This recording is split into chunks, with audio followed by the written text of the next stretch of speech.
বিখ্যাত সাহিত্যিক ও কবি সুনীল গঙ্গোপাধ্যায়ের লেখা একটি বিখ্যাত কবিতা আজ আমি পাঠ করে শোনাব। কবিতা ধাত্রী। শুরু করছি।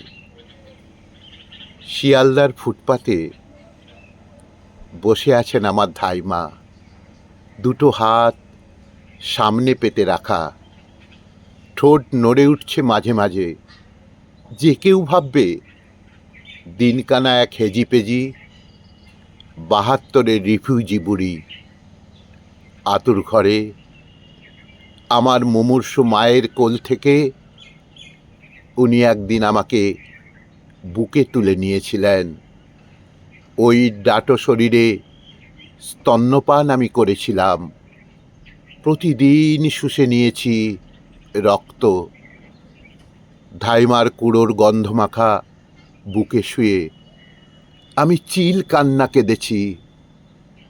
রোদ্দুরে পা ছড়িয়ে বসে আমাকে তেল মাখাতে মাখাতে কত আদিক্ষেতা করতেন।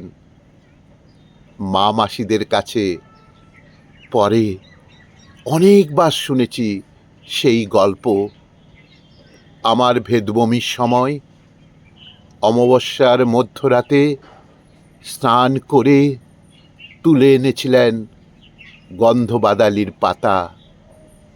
সত্যপীরের দরগায় মানত করেছিলেন আমলকি। প্যান্টের পকেটে হাত দিয়ে আমি সিকির বদলে 10 নয়া খুঁজেছিলাম।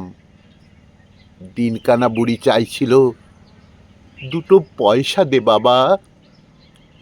ধাইমা, তুমি প্রথম আমার চোখ ফাঁক করে দিয়েছিলে গোলাপ জল, দেখিয়েছিলে পৃথিবী।